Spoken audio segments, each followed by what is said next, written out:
한번 따라서 사울의 거듭남. 사울이라고 하는 사람이 예수 믿는 사람을 박해하다가 다메섹에서 예수님 만난 후에 거듭났다라고 하는 말씀입니다. 사울은 거듭난 다음에 곧바로 복음 전도를 시작했죠. 다메섹에서 복음을 전하고 또 예루살렘에서 복음을 전하고, 복음을 전하는데 사람들이 그 사울의 변화된 거를 반신반의하는 겁니다. 진짜 바뀐 건지 속이려고 하는 건지. 그래서 아무도 안 만나주는데 예루살렘에 있는 사도들을 이렇게 만날 수 있도록 주선한 사람이 바나바입니다. 급기야는 사울이 변했다고 해도 사람들이 이렇게 경계를 잡고 하니까 또 사울을 죽이려고 하는 사람이 이렇게 있어서 사울이 고향으로 갔다, 이런 말씀입니다. 뭐 사울이 고향 간 얘기가 뭐 그렇게 중요하냐? 그래도 사실은 잘 생각해 보면 중요합니다. 예레미야서를 여러분들이 보시면은 토기장이의 비유가 나옵니다. 토기장이가 토기를 만드는 이야기인데, 참 하나님이 우리를 만드시는 과정과 똑같습니다. 그래서 어떤 분이 그 토기장이의 비유를 가지고 설교를 참 이렇게 멋있게 하는 걸 제가 들은 일이 있는데, 들으면서 그래 정말 그렇구나. 진흙덩어리 하나를 이렇게 떼다가 일단 그냥 밟는 거예요. 그냥 계속 밟습니다. 막 무자비하게 밟아요. 무자비하게 무자비하게 밟습니다. 그러면은 진흙이 이제 이렇게 덩어리가 될 거 아니에요. 그러면 이제 그 덩어리를 이렇게 밟은 다음에 그 덩어리를 이제 그 그릇 만드는 거기다 논노에다 올려놓고 자 그릇을 만드는 겁니다. 그릇이 만들어지면은 그러면 쓰냐? 그릇 만들었는데 바로 쓸 수가 없어요. 그걸 갖다가 선반 위에다 이렇게 딱 올려놓고, 선반 위에 올려놓고 난 다음에 이제 한참 말려야 돼요. 이제 다 마르잖아요. 그 마지막 과정은 불 속에 갖다 또 집어넣는 거예요. 불 속에 들어갔다 나오면 또 쓰냐? 아니에요. 불 속에 들어갔다 나왔는데 딱 토기장에 가봤을 때 이게 잘 못 꺼졌어. 그러면 그냥 깨뜨려 버립니다. 최종적으로 불 속에 들어갔다 나왔는데도 그릇이 이렇게 예쁘게 되면은 그게 이제 그 다음에 뭐 쓰시는 거죠. 쓰시는 거. 제가 쓰임 받는 거에 대한 얘기는, 오늘 이 사울이라고 하는 사람이 거듭났습니다. 요한이 거듭남에 대해서 두 번 이야기하죠. 한 번은 요한복음에서, 한 번은 요한 1서에서. 그러니까 우리가 그 외에는 거듭남에 대한 말씀이 없습니다. 요한만 거듭남에 대한. 요한복음 3장에 보면은 니고데모 이야기를 합니다. 니고데모가 밤중에 예수님을 이렇게 찾아왔는데 예수님께서 거듭나야 되겠다. 니고데모가 내가 이렇게 늙었는데 어떻게 거듭날 수가 있습니까? 어머니 모태로 들어갔다가 다시 나오는 겁니까? 왜 이렇게 무식한 소리를 하냐? 유대인의 납비라고 하면서, 유대인의 납비라고 하는 것은 지혜로운 사람이라고 하는 뜻입니다. 유대인들은 지혜가 필요할 때 납비를 찾아가거든. 근데 납비라고 그 존경받는 이 니고데모가 영적 일에 대해서는 무지했습니다. 그래서 네가 참 무식하다 그러면서 예수님께서 그 니고데모에게 거듭남에 대한 이야기를 말씀했는데, 거듭남이라고 하는 것은 성령의 역사로 말미암아 우리가 거듭나게 됩니다. 성령을 우리가 받는 목적은 거듭나기 위해서. 우리가 성령 받으면 어떤 분들은 막 은사만 생각을 하는데, 성령 받으면 뭐 은사도 나타나죠. 뭐 은사가 또 중요합니다. 은사를 아주 무시하는 목회자들이 종종 있는데, 왜 무시를 할까? 은사를 안 받았으니까 남을 이렇게 무시하는 거예요. 받아보면 이제 자기도 이제 또 은사주의자가 될까봐 걱정이에요. 은사를 모르는 사람이 또 은사를 받으면요, 은사주의자가 돼요.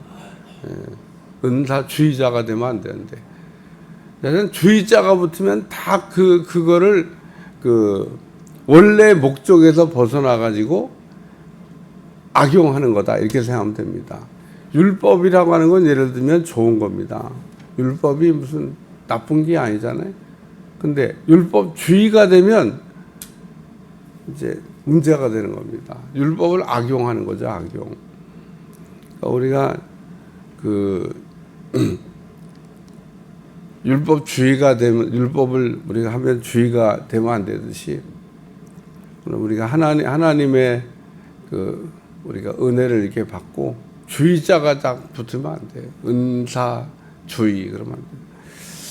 성령의 역사로 말미암아 우리가 뭐 은사도 나타나고 뭐 열매도 나타나는데, 사실은 은사보다 열매가 더 중요합니다.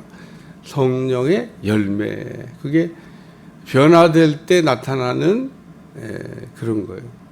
오늘 사울에 관한 말씀의 결론적인 말씀인데, 뭐 한마디로 얘기하면 사울이 변했다, 그런 얘기입니다. 사울이 거듭났다. 사울 같은 사람이 거듭날 수 있냐?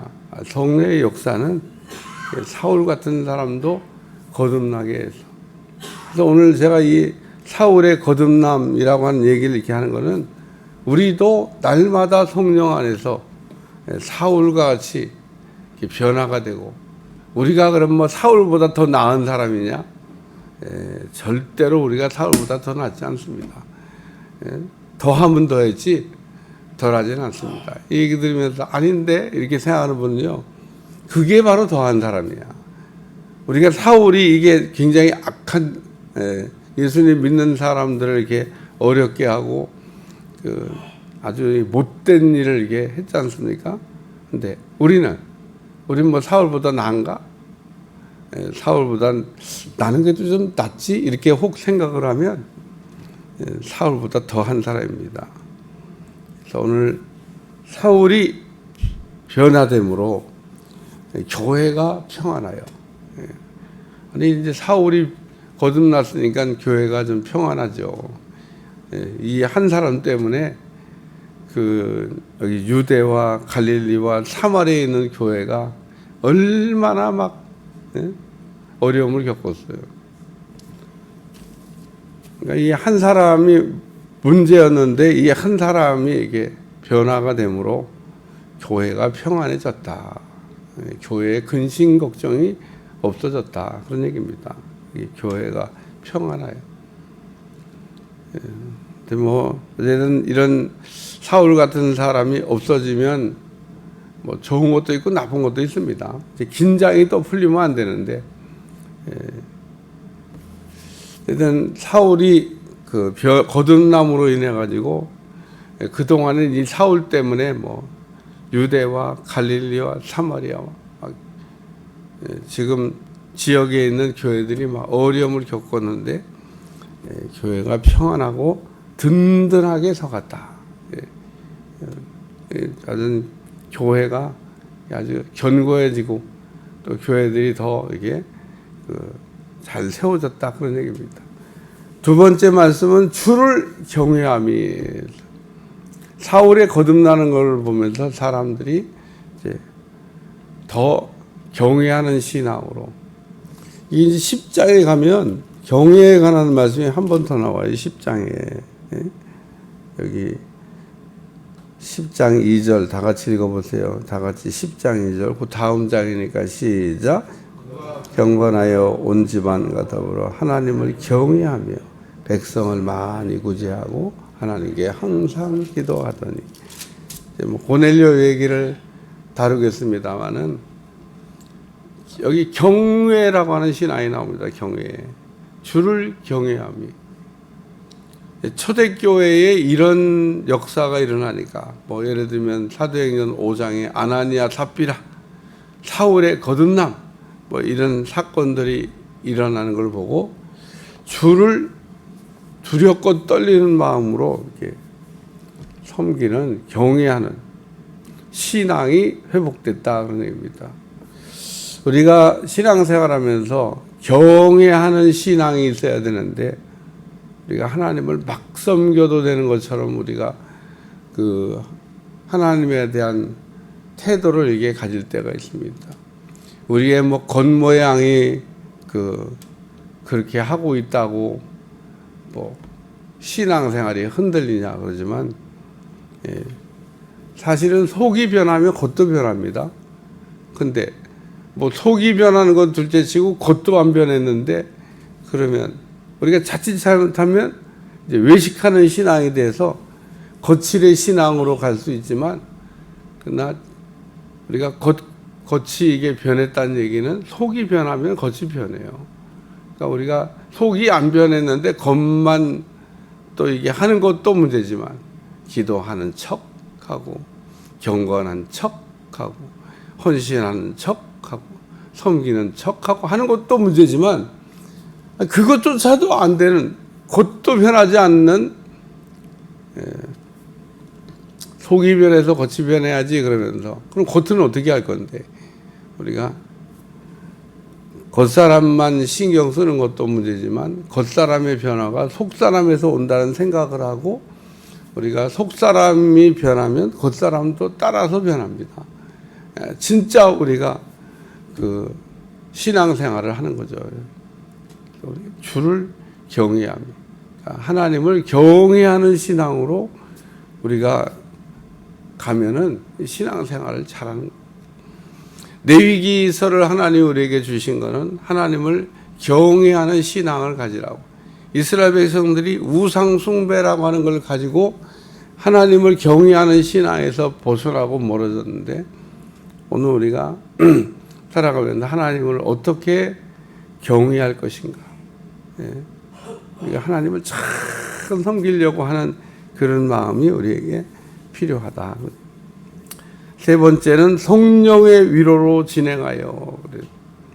성령님께서 하시는 일은 보혜사입니다. 보혜사. 곁에 서서 위로한다. 보혜사입니다.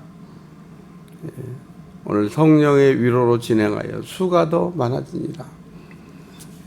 초대교회의 역사는 성령의 역사다. 뭐 그렇게 이해하시면 됩니다. 오늘 성령 충만을 받는 이유 중에 하나는 복음 전도를 위해서. 복음 전도를 하다 보면 수가 더 많아져요. 복음 전도 안 하면 수가 안 많아져요. 참 그래서 하나님은 우리에게 하나님이 직접 하셔도 사실 되는데 전도는 우리가 하는 것보다 하나님이 하시면 훨씬 더 쉬울 것 같은데 여러분 하나님이 전도하시면 쉽습니다.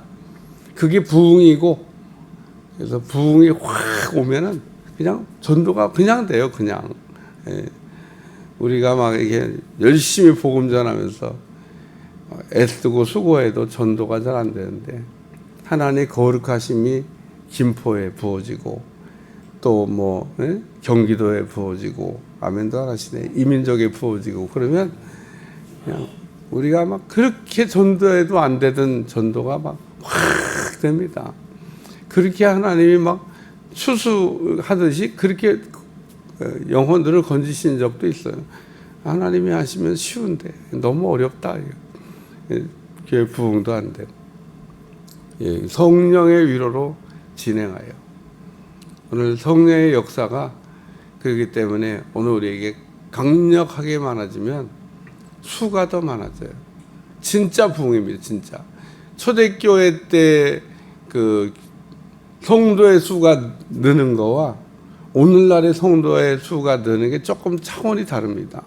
초대교회는 성령의 역사 가운데 회개를 통해서 3,000명, 5,000명이 예수님을 믿었습니다. 우리가 그 회개하지 않고 예수님을 믿는 거는, 그래서 우리가 전도할 때 뭐 술 담배 해결 못해도 나오세요. 나와서 뭐 믿다 보면 해결돼요. 그게 믿다 보면 해결되죠. 회개 안 하고 와도 그냥 다니다 보면 회개하고 이제 된다고 한 얘기인데, 아예 그냥 회개를 먼저 하고 신앙생활을 출발한 스타트가 탁 된 거잖아요.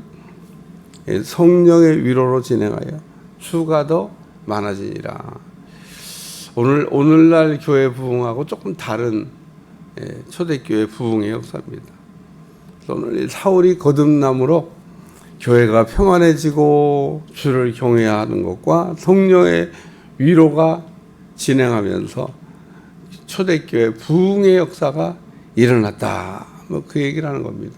초대교회는 진짜 부흥의 역사가, 성례의 역사 가운데 사람들이 그 회개를 통한 변화의 역사가 초대교회에 일어났다는 얘기를 지금 말씀하고 있습니다. 오늘도 우리가 이렇게 날마다 거듭나기를 힘쓰시고, 사울도 거듭났는데 우리도 거듭날 수 있기를 축원합니다. 기도하겠습니다. 하나님, 사울이라고 하는 한 사람이 곁길로 가다가 돌아와서 예수님을 믿고 거듭날 때 놀라운 초대교회의 역사가 일어나는 것처럼, 오늘도 우리 주변에 참으로 거듭나야 될 사람들이 많은데 거듭남의 은혜가 임하도록 역사에 주옵소서. 예수님의 이름으로 간절히 기도하옵나이다. 아멘.